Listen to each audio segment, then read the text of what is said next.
지금은 우리 주거의 대세가 아파트지만 우리나라가 7, 80년 전만 해도 지프로 지붕을 덮은 초가집이 많았습니다.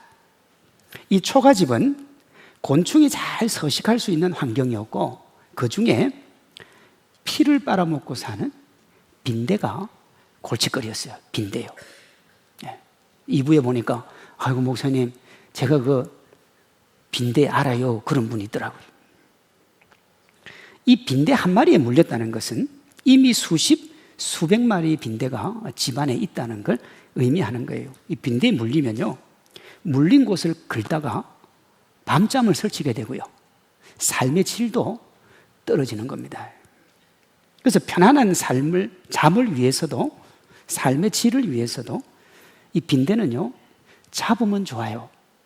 자, 제가 잡으면 좋다 그랬어요. 왜 제가 이런 얘기를 하느냐? 어떤 사람이 말입니다. 이 빈대가 너무 자기를 괴롭히니까 빈대를 잡으려고 연기를 피워가지고 빈대의 질식을 유도했습니다. 그러다가 불이 붙어가지고 집을 잿더미로 만드는 경우가 적지 않았어요. 그때요. 여기서 나온 속담이 빈대 잡으려다 초가상감 태운다 하는 말이 나온 거예요. 빈대는 잡으면 좋지만은 초가상감 태워서까지 잡을 건 아닌 거예요. 잡으면 좋지만 초가상간 태워서 잡을 것까지는 아니다 이거예요. 이 속담이 확대가 되어서 사소한 문제에 집착하다가 큰 일을 망쳤을 때 이 속담을 사용을 해요. 그리고 이 속담의 사자성어가 작은 이익에 정신을 팔다가 오히려 더 큰 손해를 보는 소탐 대실입니다. 이 소탐 대실의 주인공이 될 가능성이 가장 높은 사람들이 누구냐 그러면 교회 다니는 사람이에요. 예수님 안에서 뭔가 얻으려고 하다가 누굴 놓친다는 거예요? 예수님을 놓치는 거예요. 그게 가장 크게 잃어버리는 거거든요. 예수님이 온 우주 만물의 주인이라서 가장 좋은 것을 얻을 수 있는데 자칫 잘못하면 좋은 것을 얻기는 건요 예수님께 야단을 맞을 수 있습니다. 오늘 본문이 우리가 소탐 대실을 넘어서는 방법을 가르쳐줘요. 결론부터 말하면 비본질이 아닌 본질에 집중하는 겁니다. 우리 신앙생활의 본질이 뭐냐 그러면 예수님이에요. 그 비본질은 뭐냐 그러면 예수님이 주시는 거예요. 자, 다시요. 우리 신앙생활의 본질은 예수님이고 비본질은 그 예수님이 주시는 거예요. 그러니 우리가 어디에 집중해야 돼요? 예수님에게 집중을 해야 되는 거예요. 예수님이 주시는 게 아니고. 그런데 적지 않은 사람들이 이 둘을 바꿉니다. 비본질인 예수님이 주시는 것에 집중하다가 본질인 예수님을 잃어버리는 거예요. 아니 목사님 그런 바보가 어디 있습니까? 그럴 수 있는데 성경에 나오는 사람 중에 본질과 비본질을 바꾸어서 소탐대실한 대표적인 사람들이 바리새인들이에요. 우리가 바리새인 하면 예수님이 바리새인 야단을 하도 많이 쳤고 목사님들이 그 야단친 설교를 너무 하니까 1세기 당시에 바리새인들이 진짜 형편없는 사람들이었던가 보다 우리 그렇게 생각할 수 있는데요 1세기 당시의 바리새인들은 율법을 지키는 정말 하나님 잘 믿는 사람들이었어요. 그들이 회당을 중심으로 율법을 가르쳤고 일반 대중들이 그 사람들을 얼마나 존중해 줬는지를 모릅니다. 그러니 그들의 영향력이 엄청났어요. 신학적으로는 부활과 영적 존재를 믿지 않았던 사두개인들, 사두개인 바리새인이 나오잖아요. 사두개인들은 부활도 영적 존재도 안 믿었어요. 그런데 이 바리새인들은 부활과 영적 존재를 믿었고 다윗의 아들 메시아가 올 것을 기다리는 상당히 성경적으로 예수님을 잘 믿었던 사람들이에요. 예수님이 가르치는 거하고 일맥상통하는 것도 많았고요. 그렇게 하나님을 잘 믿었는데 사복음서를 보면 하나님의 아들이신 예수님이요 그들을 얼마나 신랄하게 책망하고 비판하는지 몰라요. 다시요. 하나님을 진짜 잘 믿었는데 하나님의 책망을 그 이상 받을 수 없을 만큼 받아요. 마태복음 23장 15절입니다. 화 있을진저 외식하는 서기관과 바리새인들이요. 25절 화 있을진저 외식하는 서기관과 바리새인들이요. 27절 화 있을진저 외식하는 서기관과 바리새인들이야. 이게 몇 번 나오느냐 그러면 7번이 나와요. 성경의 칠이 완전수이기 때문에 너희는 진실로 화를 당할 거라는 거예요. 근데 그 화를 누가 준다는 거예요? 하나님이 준다는 거예요. 하나님이. 그 화의 내용이 마태복음 23장 33절에 나와요. 뱀들아, 독사의 새끼들아, 너희가 어떻게 지옥의 판결을 피하겠느냐. 자, 바리새인들이 예수님 잘 믿는 사람들이라 그랬어요. 영적인 세계를 믿었으니까 이들이 이 세상에서 잘 되고 싶었지만 진짜 어디서 잘 되고 싶은 거예요? 영원한 천국 백성 되고 싶은 거 아니겠어요? 영적 세계를 믿었으니까. 그렇게 하나님을 잘 믿었는데 인간을 타락으로 이끌어서 하나님께 저주받은 뱀. 예? 근데 뱀은 진짜 하나님이 싫어하는 거예요. 뱀이라는 소리 듣는 것보다 더 큰 저주는 없어요. 근데 주님이 뭐라고 그랬느냐 그러면 뱀이라 그랬는데 뱀 중에도 어떤 뱀이냐 그러면 독사라 그랬어요. 독사는 독이 가장 많으니까 뱀 중에도 제일 악질이에요. 근데 독사의 새끼들아 그랬단 말이에요. 그리고는 뭐라고 그랬냐면 너희가 어디 갈 거라고요? 지옥 갈 거라고. 여러분 천국 가려고 예수님 믿고 누구보다도 하나님 잘 믿었는데 주님이 뭐라고 그러냐면 너는 뱀이고 독사의 자식이고 너희들은 지옥 간다. 누구보다도 하나님을 잘 믿었는데 왜 이렇게 되었습니까? 본질과 비본질을 바꿨기 때문에, 본질보다 비본질에 집중했기 때문에, 그 본질보다 비본질에 집중하는 핵심을 예수님이 뭐라고 하냐면 위선이라 그랬어요. 위선요. 마태복음 23장 1절입니다. 예수께서 무리와 제자들에게 말씀하여 이르시되 서기관들과 바리새인들이 누구의 자리에 앉았다고요? 모세의 자리에 앉았다.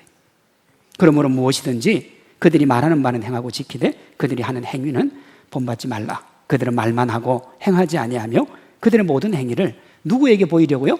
사람에게 보이고자 하나니 시장에서 문안받는 것과 사람에게 랍비라 칭함받는 것을 좋아한다 그랬어요. 이분들이, 이 바리새인들이 목사나 지금으로 하면 중직주에 속하는 겁니다. 그러면 목사는 누구에게 보이려고 하나님 일을 해야 돼요? 누구에게 보이려고요? 하나님께 보이려고요. 사람에게 보이려고 하는 게 아닙니다. 하나님께 보이려고. 그러니 목사는 누구 눈치를 봐야 돼요? 하나님 눈치를 봐야 돼요. 그런데 이 사람들은 누구 눈치를 봤다고요? 사람 눈치를 봤다. 여러분, 이 땅의 교회가 왜 이렇게 욕먹고 병들었습니까? 사람 눈치 보니까 그래요. 사람 눈치 보니까. 하나님 눈치를 안 봐요. 사람 의식하고 사람이 뭐라 그러면 기가 죽어가지고 아무것도 못하고. 예? 사람은 배려하는 거지 눈치 볼 대상은 아니에요. 왜? 너나 똑같은데 왜 눈치를 봅니까? 근데 우리가 하나님을 배려한다는 건 좀 이상하잖아요. 그러니 하나님 말씀에는 순종을 하는 거고, 그러니 우리가 하나님이 뭘 원하시는지를 잘 살펴야 되는 거예요. 그런데요, 그걸 안 한 거예요. 그러니까 주님이 뭐라고 하시느냐? 너희에게 화가 있을 것이다. 그것이 위선이다 하는 거예요. 본질과 비본질을 바꾸면 이렇게 되는 거예요. 이렇게 되는 거예요. 우리가 예수님 믿어서 취업에 도움을 얻을 수 있고요. 누가 봐도 부러워할 미래를 열어갈 수 있어요. 사업이 번창하고 높은 자리에 올라갈 수 있고 명예와 권세를 얻을 수 있어요. 그러나 이것은 뭐예요? 믿음의 부산물이지 본질은 아닌 거예요. 예수님 믿어 생명 얻는 것이 본질이고 다른 모든 것은 비본질인 줄로 믿습니다. 제가 지난번에 설교할 때 너희는 나를 누구로 하느냐 그럴 때요, 자유주의 신학자들이 이 세상의 공의와 정의, 자유가 오는 것이 곧 하나님의 나라다 그랬어요. 여러분, 그게 없다는 얘기가 아니에요. 그런데 그게 뭐는 아니라는 거예요. 본질이 아니라는 거예요. 본질이요. 자기 생각, 자기 이익, 자기 필요가 예수님보다 먼저면 필요를 얻을지는 몰라도 예수님을 잃는 거예요. 예수님을 잃는 걸 뭐라고 그러냐? 소탐 대실이라 그런 거예요. 내가 이 땅에서 원하는 하나는 얻었어요. 근데 누굴 잃어버려요? 하나님을 잃어버려요. 그런데 슬프게도 지금 한국 교회가 예수님께 책망을 들었던 바리새인들처럼 위선의 종교 생활을 하다가 내후 외환에 직면하고 있는 거예요. 먼저 기독교 내부의 근심인 내우입니다. 점잖게 말하면 교회 내부에서 흘러나오는 자성의 목소리고, 좀 거칠게 얘기하면 자기 파괴적인 거친 비난의 목소리예요. 자기 반성으로 하는 얘기는 괜찮아요. 문제는 뭐냐? 그 말이 누군가를 파괴시키고 죽이려고 하는 말은 문제가 되는 거예요. 이런 다양한 말들 중에 가장 대표적이고 단적으로 보여주는 말이 뭐냐 그러면 목사다 거기서 거기 아니냐. 저는 이런 얘기를 좀 들어봤어요. 여러분 들어보셨습니까? 이게 밖에서 하는 얘기가 아닙니다. 교회 안에서 하는 얘기예요. 아마 여러분들 중에도 이 얘기 하는 분들이 있을 거예요. 교회가 바로 섭시다 하는 건 괜찮아요. 그런데요, 목사다 거기서 거기 아닙니까 하는 말은 목회자 포기했다는 말이에요. 이를 뒷받침하는 게 뭐냐면 기본적으로 목사를 불신합니다. 그렇게 하면서 뭐라고 그러냐 그러면 하나님의 말씀을 듣는다 그래요. 이런 불신하는 목사 앞에 무슨 하나님의 말씀을 듣습니까? 그러니까 어떻게 하느냐? 팔짱 끼고 짝다리 하고 뭐라 그래요? 오늘 목사 오늘 설교 뭐 하나 한번 들어나 보자. 목사다 거기서 거기 아니냐. 제가 가끔 우리 제 주위에 좀 친근하신 분들한테 나는 다시 태어나면 목사 안 한다 하는 말을 합니다. 이게 왜 그러냐? 슬퍼요. 목사다 거기서 거기 아니냐 이거예요. 저는 거기서 거기 아닌 목사 되려고 저 나름대로 발버둥 열심히 칩니다. 근데요, 목사도 거기서 거기예요. 이게 교회 내부에 있는 내용을 극단적으로 보여주는 거예요. 극단적으로. 외부의 근심인 외한도 있습니다. 오늘날 믿지 않는 사람들은 교회를 향한 시선이 곱지 않아요. 곱지 않은 정도가 아니라 차갑고 냉랭합니다. 저는 우리 성도님들하고 밥을 먹을 때 옆에 사람들이 많으면 대표 기도 안 하고 각자 기도하고 먹자고 그래요. 그걸 뭐 이상하게 볼 수 있는데 제가 기도하기 싫어서 안 하는 거 아닙니다. 기도하면요, 그때부터 주변에 있는 사람들이 이상하게 봐요. 여러분, 우리가 만들어 놓은 거예요. 슬퍼요. 정말 슬퍼요. 기도하고 싶어요.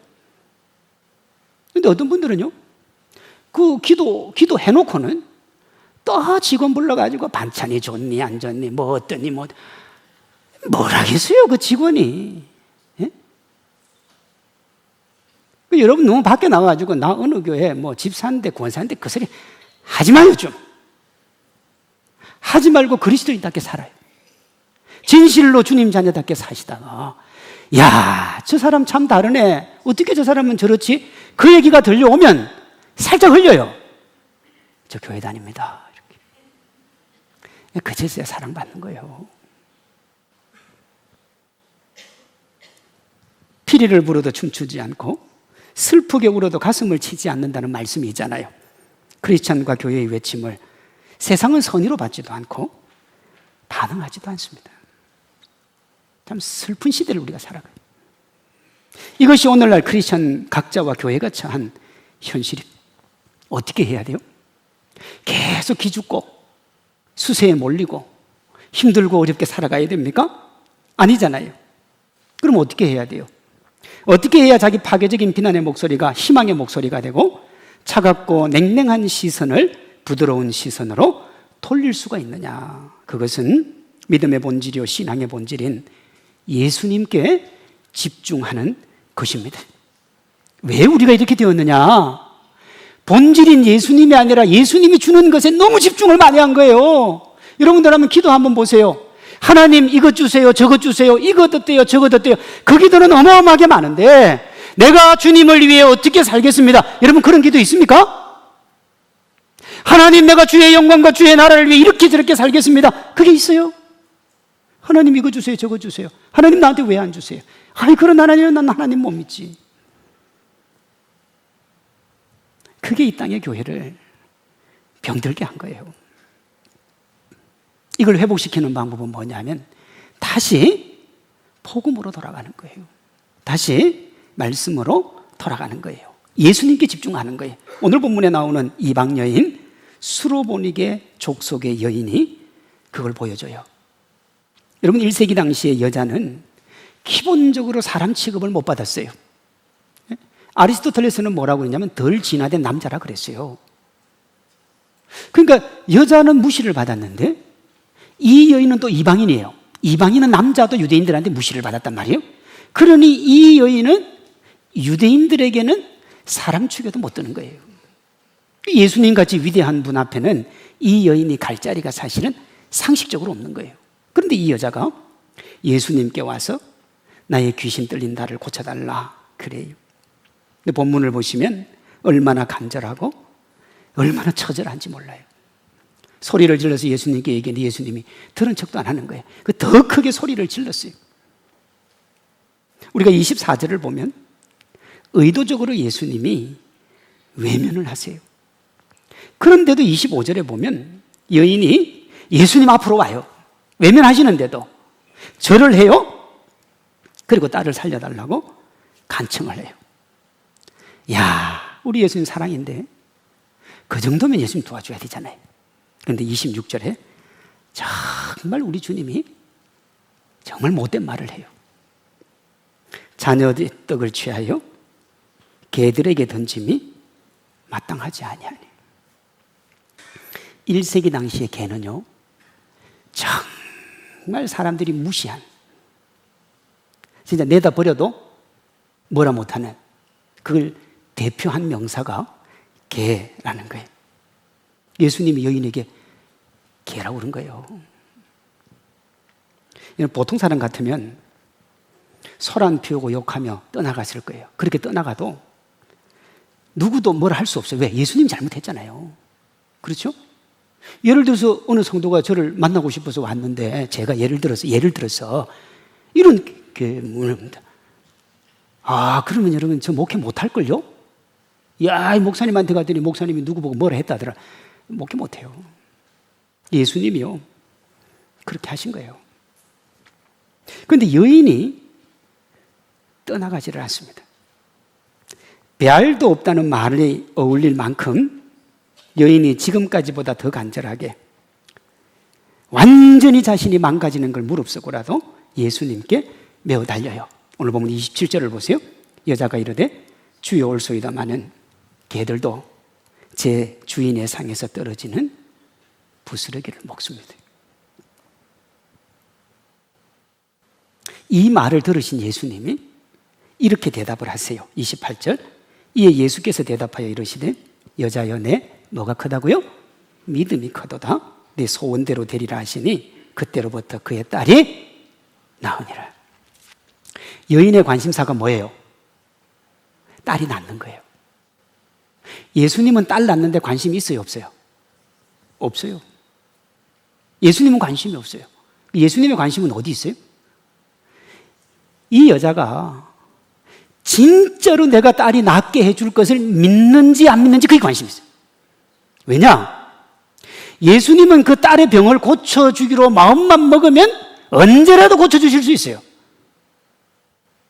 그러니 이 여인이 진실로 믿음으로 왔는지 그것만 확인하면 돼요. 확인하면. 부스러기만 해도 내가 가지고 있는 인생의 문제가 해결돼요. 그러면 예수님 만나면 어떻게 될까요? 예수님이면 우리 각자가 안고 있는 문제가 무엇이라도 다 해결될 줄로 믿습니다. 한국교회가 마주하는 문제가 그 무엇이라도 해결될 줄로 믿습니다. 그러니 우리가 어떻게 해야 되느냐 하면 예수님께로 말씀으로 돌아가야 돼요. 돌아가면 하나님이 다시 부흥을 주세요. 우리는 한국교회가 이래서 되겠는가? 앞으로 한국교회에 부흥이 오겠느냐? 안 오지요. 하나님께로 돌아가지 않고 자꾸 우리끼리 노니까 주님께로 돌아가면 돼요. 호세아 6장 1절입니다. 오라 우리가 여호와께로 돌아가자. 여호와께서 우리를 찢으셨으나 도로 낫게 하실 것이요 우리를 치셨으나 싸매어 주실 것이미라. 여호와께서 이틀 후에 우리를 살리시고 셋째 날에 우리를 일으키시리니 우리가 그의 앞에서 뭐 한다고요? 산다 그랬어요. 산다 그랬어요. 이렇게 말하면요, 믿지 않는 사람들, 적당히 교회 다니는 사람들은, 예수님 믿는 사람들은 뭐 하다가 안 되면 예수님께로 돌아가야 된다고. 여러분, 그 말을 들으면서도 오늘 또 제가 다시 예수님께로 돌아가야 된다고 말하는 이유는 우리가 살아나고 우리 교회가 살아나고 한국교회가 회복되는 유일한 길은 예수님밖에 없기 때문인 줄로 믿습니다. 예수님밖에는 없어요. 예수님이 우리가 직면하는 모든 문제를 해결하는 유일한 분이기 때문에 그렇습니다. 이것의 의미가 뭐냐? 예수님이면 충분한 거예요. 진실로 예수님이면 충분한 줄로 믿습니다.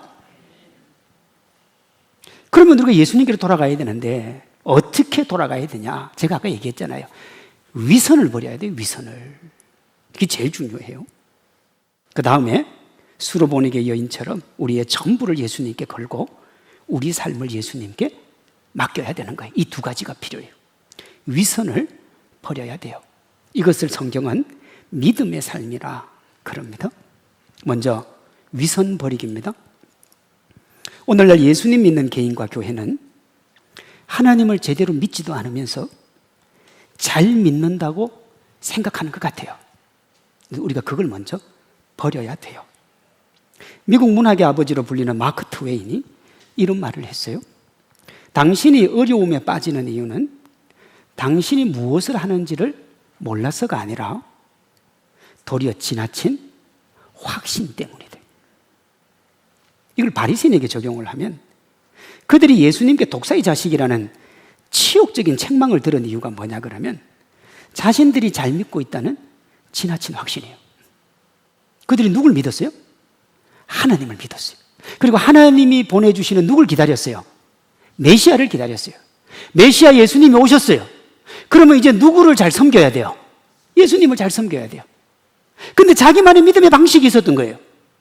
그 방식이 예수님은 안 맞았어요. 그러면 자기가 예수님에게 맞춰야 돼요? 예수님을 자기한테 맞춰야 돼요? 자기가 예수님한테 맞춰야죠. 그런데 예수님이 안 맞으니까 어떻게 하냐? 저 예수님 버려. 아니, 하나님을 믿는 사람이고 예수님을 믿는 사람인데 예수님 버리래요. 그래서 어떻게 했어요? 십자가에 못 박아서 죽여버립니다. 기가 막힌 거예요, 여러분. 이 믿음의 확신, 이 대단한 확신이 문제를 만든 거예요. 제가 볼 때 내우 외환에 시달리는 한국교회 현실에서 그 이유가 뭐냐? 우리나라 크리스찬들이 예수님 잘 안 믿는 거예요. 그런데 우리는 예수님 너무 잘 믿는다고 생각을 해요. 이게 문제가 되는 거예요. 한번 기도를 한번 볼까요? 여러분들이 하는 기도 내용이 대부분 무엇으로 채워집니까? 하나님 나라와 그 영광입니까? 자기 필요입니까? 통계조사가 나왔는데요. 한국인들이 기도하는 기도 내용 중에 75에서 85%가 자기를 위한 기도고 10에서 15%가 하나님을 위한 기도예요. 필요한 거 달라 이거예요. 그렇게 하면서 예수님을 잘 믿는다고 그래요. 이걸 예수님이 뭐라고 하신다고요? 위선이라 그런다고요. 위선. 그 결과가 뭐냐 그러면 아버지라 부른 예수님께 마귀의 자식이라는 치욕적인 책망을 듣는 거예요. 그러니 어떻게 해야 되느냐? 누구라도 자신이 괜찮은 신앙인이라는 위선, 착각을 버려야 되는 거예요. 누구라도 그래요. 누구라도. 사도 바울은 이것을 자기에게 이렇게 적용했습니다. 고린도전서 9장 27절. 내가 내 몸을 쳐 복종하게 하면 내가 남에게 전파한 후에 자신이 도리어 버림을 당할까? 어떻게 한다고요? 두려워한다 그랬어요. 여러분, 사도 바울만큼 예수님 잘 믿은 사람 없고 사도 바울만큼 하나님의 인정을 받은 사람이 없어요. 왜냐하면 그가 성경 13권을 적었다니까요. 13권을. 그렇게 하나님의 사람이고 죽을 때까지 겸손했던 사도 바울이 뭐라고 그러냐 그러면 나는 날마다 나 자신을 쳐서 복종을 시킨다. 왜냐하면 내가 이렇게 복음을 전하고 난 다음에 내가 버림받을 수도 있기 때문에. 사도 바울은 우리에게도 자기 오름의 위선을 버리라고 그래요. 빌립보서 2장 12절. 그러므로 나의 사랑하는 자들아 너희가 나 있을 때뿐 아니라 더욱 지금 나 없을 때도 항상 복종하여 어떻게 구원을 이루라고요? 두렵고 떨림으로 구원을 이루래요. 두렵고 떨림으로. 구원파라는 이단처럼 나는 구원받았으니 무엇을 해도 괜찮다는 오만함이 아니라 끝없이 자기를 돌아보는 자기 반성과 성찰을 하라는 거예요. 하라는 거예요. 얼마나 여러분 자기 믿음에 자신감이 강한 사람들이 있는 줄 몰라요. 저는 아직도 제 자신이나 우리 성도들에게 참 믿음이 좋습니다. 저는 그렇게 얘기한 사람이 거의 없어요. 우리 교회 와서. 제가 처음에도 얘기했잖아요. 믿음이 좋고 안 좋고는 누가 판단해요? 하나님 말고는 판단할 수가 없어요. 그러니 우리는 무슨 얘기하냐? 열심히 하시네요? 열심히 안 하네요. 그 열심히 믿음인지 아닌지는 아무도 모른다니까요. 주님 말고는 몰라요. 두렵고 떨림이 있어야 돼요. 목사가 됐기 때문에 구원을 얻는다? 성경에 그런 말이 어디 있어요? 중직이기 때문에 구원 얻는다고요? 그런 말 자체가 없어요. 그건 하나님을 섬기는 일종의 방법론이죠. 방법론이죠. 그게 무슨 구원을 보장하지는 않는단 말이에요. 우리가 이 반성과 성찰로 위선의 삶에서 믿음의 삶으로 나아가게 되는 줄로 믿습니다. 그렇게 되면 우리가 어떻게 되느냐? 예수님이 내 편이냐를 안 묻고 내가 주님 편인가를 자꾸 묻게 되는 거예요. 나는 주님 편이 맞는가? 그러면 내가 주님 편임을 알 수 있는 방법이 뭐냐면 두 가지예요. 하나가 뭐냐 그러면 내가 하나님의 말씀을 진리의 말씀으로 들을 귀를 가지고 있는가? 다른 하나는 행함으로 보이는 믿음이 있는가? 구체적으로 살펴봅니다. 먼저 예수님이면 충분한 이는 말씀을 말이 아닌 진리의 말씀으로 듣는 들을 귀를 가지고 있습니다. 뭘 가지고 있다고요? 들을 귀를 가지고 있습니다. 예수님 가르침 중에 씨 뿌리는 비유가 있어요. 네 종류의 밭에 씨가 떨어졌는데 예수님이 그 씨를 말씀이라 그래요. 그러니까 말씀 듣는 거예요. 말씀이 떨어졌는데 한 밭에서만 열매를 맺어요. 그 밭이 어떤 밭이냐 그러면 옥토가 돼요. 새 밭에서는 열매를 못 맺어요. 이 예를 드신 후에 예수님이 이 비유를 마무리하시면서 이렇게 말씀하세요. 누가복음 8장 8절에 이 말씀을 가지고 외치시되 들을 귀 있는 자는 들을지어다. 여러분 1세기 당시 무슨 보청기가 있고 이런 때가 아니잖아요. 그러니 말씀을 들을 수 있는 사람이 와서 다 들었단 말이에요. 다 귀를 가지고 있어요.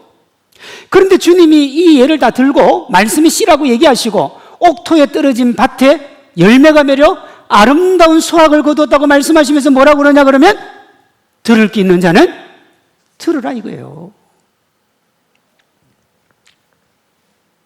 그럼 이 말씀의 의미가 뭐냐? 그것은요, 말씀을 들으면서 자기 생각이나 세상 가르침으로 판단하고 평가하지 말라는 거예요. 들을 귀가 없는 사람은 들리는 대로 듣고요, 자기 식대로 해석해. 들리는 대로 듣고. 세상에서 이미 해석학을 배워왔잖아요. 폴리게로도 해석학을 얘기했고, 철학자들이. 그 해석학을 가지고 성경을 해석을 해요. 이렇게 되면 하나님의 말씀이 인간의 말이 돼요. 예수님은 이런 사람들은 당신과 무관한 사람들이다. 아무리 와서 듣고 있어도 나와 무관하다 그래요. 누가복음 8장 11절입니다. 이는 그들로 보아도 보지 못하고 들어도 깨닫지 못하게 하려 함이니라. 여러분 같은 자리에 앉아서 말씀을 들어도 하나님의 말씀으로 듣는 사람과 인간의 판단으로 듣는 사람은 똑같은 말씀 들어도 전혀 달라요. 본다고 보는 것이 아니고 듣는다고 깨닫는 게 아닙니다. 들리는 대로 듣고 자기중심적으로 판단하면 안 된다 이 말이에요. 그러니 들을 귀를 가지고 예수님 중심으로 판단해야 보고 깨달을 수 있는 거예요. 신앙생활의 시작은 말씀을 진리의 기준으로 여기는 것부터 시작하는 거예요. 저 말씀이 생명의 말씀이고 저 말씀이 내 인생에 없어서는 안 될 말씀이니 내가 그 말씀을 생명같이 듣겠다는 거예요. 생명같이. 그렇게 들을 귀를 가지고 말씀을 들어야 되는 거예요. 여쭤볼게요. 여러분의 귀는 어떤 귀입니까? 말씀을 진리의 기준으로 여기는 들을 귀입니까? 아니면 들어보고 자기 생각, 지식, 세상의 잣대로 평가하는 들리는 귀입니까? 예수님이 우리에게요, 들을 귀를 가지라 그래요. 요한계시록 2장 3장이 소아시아 7교회에 보내는 내용이에요. 2장, 3장이요. 7개 교회에 하나님이 말씀을 하신다고. 근데 소아시아 7교회가 건물이 아닌 믿음의 사람이니까 그 서신은 주님 다시 오실 때까지 예수님 믿는 하나님의 사람들에게 보낸 서신이라고 보는 게 맞는 거예요. 그때 첫 번째 에베소 교회부터 라우디게아 교회까지 주님이 말씀하시면서 모든 교회 마지막 구절이 다 똑같게 해놨어요. 그게 뭐냐 그러면 계시록 2장 29절에 있는 귀 있는 자는 성령이 교회들에게 하시는 말씀을 들을지어다. 누가 말하는 거라고요? 누가 말한다고요? 성령이 하십니다. 모든 성경은 뭘로 기록됐어요? 성령으로. 그러니 이 말씀은 인간의 말이 아니라 누구 말이에요? 하나님의 말씀이에요. 그러니 교회는, 귀 있는 자는 성령이 교회들에게 하시는 말씀을 들어야 돼요. 사람의 말이 아니에요. 생명의 말씀이라고요. 그러니 절대로 들리는 대로 듣고 싶은 것만 듣고 아주 민수로 말씀을 해석하면 안 되는 거예요. 자기 생각으로 말씀을 재단하지 마시고 말씀으로 여러분의 생각과 삶을 돌아보므로 예수님만으로 충분한 토대 만드시는 우리 성도님들 되시기를 바랍니다. 다음으로 예수님이면 충분한 이는 말씀을 말이 아닌 진리의 말씀으로 들었음을 보여주는 믿음이 있어요. 그리고 그 믿음은 반드시 예수님께 인정을 받아야 돼요. 자, 두 가지입니다. 내가 진리의 말씀을 말씀으로 들은 믿음이 있고요. 삶이 있다 이 말이에요. 그 삶은 누구에게 인정을 받아야 돼요? 예수님께 인정을 받아야 돼요. 본문 27절입니다.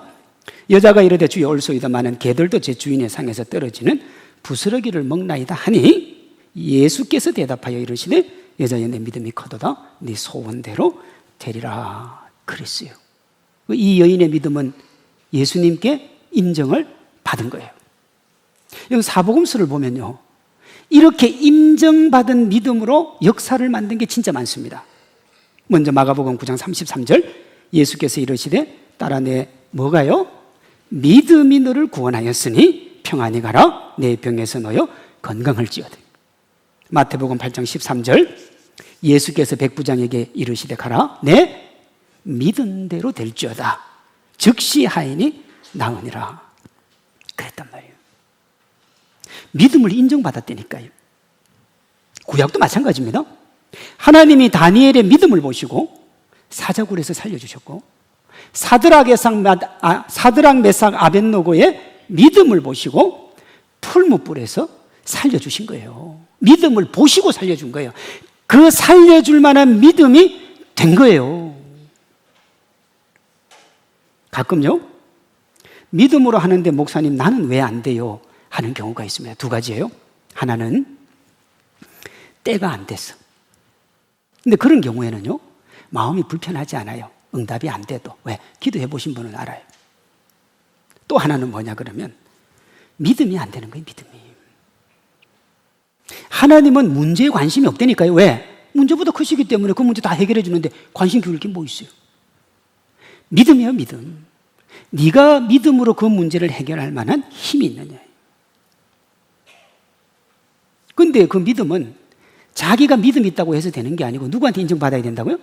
예수님에게 인정을 받아야 돼요. 예수님한테 인정 못 받으면요, 아무리 자기가 믿음이 있다고 큰 소리 쳐도 믿음의 역사를 못 일으켜요. 제자들에게 그걸 보여주셨어요. 마가복음 9장 18절에 귀신이 어디서든지 그를 잡으면 거꾸러져 거품을 흘리며 이를 갈며 파리해지는지라 내가 선생님의 제자들에게 쫓아내달라 하였으나 그들이 능히 하지 못하더이다. 기도했겠죠? 예수님 믿고 했을 거예요. 안 되는 거예요. 근데 그 진단을 주님이 그 다음 구절에 대답하여 이르시되 뭐가 없다고요? 믿음이 없는 세대에 내가 얼마나 너희와 함께 있으며 얼마나 너희에게 참아야 되겠느냐 그렇게 얘기하시잖아요. 너희에게 믿음만 있었으면 다 나았다 이거예요. 우리 인생을 살아가면서 우리의 믿음만 있으면 해결될 문제들이 정말 많습니다. 해결이 안 돼요. 왜 안 돼요? 믿음이 없었어요. 무슨 믿음이 없냐? 여러분 제자들에게 믿음이 있었습니다. 왜 못 쫓아내느냐 그러면 예수님이 인정하실 만한 믿음이 아니었기 때문에 오늘 말씀으로 하면 자신의 전부를 예수님한테 맡기지 않았기 때문에. 오늘 1부 예배 마치고 우리 권사님이 수술하시는데 저한테 기도를 해달래요. 저는 알아요. 그 권사님이 저보다 신앙 좋다는 걸 저는 알아요. 왜 새벽마다 와서 기도하고 전도. 굳이 제 기도 안 받아도 하나님이 해결해 주실 거예요. 그런데 그 권사님이 야고보서에 있는 너희가 병든 자가 있느냐 교회 장로들을 청하여 기도할 것이고 내가 낫게 해주겠다는 말씀에 의지해서 오신 거잖아요. 저는 그걸 알아요. 예수님이면 충분한 줄로 믿습니다. 예수님이 그 믿음을 보시고 해결해 줘요. 그게 무엇이라도. 왜? 예수님은 해결 못할 게 없으시니까. 우리 각자와 한국교회가 염려하는 내후 외환을 넘어서는 유일한 길은 예수님께로 돌아가는 것인 줄로 믿습니다. 소위 전문가라는 사람들이 말하는 백가쟁명식의 해법 절대로 못 뛰어넘습니다. 뛰어넘을 수가 없어요. 소탐대실만 깊어질 뿐이에요. 유일한 회복은 말씀으로 돌아가고 예수님께로 돌아가는 거예요. 우리 각자가 말씀을 모든 것의 기준인 진리로 받아들이는 들을기와 예수님께 인정받는 믿음으로 우리 각자 그리고 우리 한국교회가 직면하고 있는 내후 외환의 이 문제들이 해결받음으로 우리도 행복하고 한국교회도 행복하고 기쁨과 행복의 노래를 부르는 믿음의 주인공들 되시기를 주님의 이름으로 축원합니다.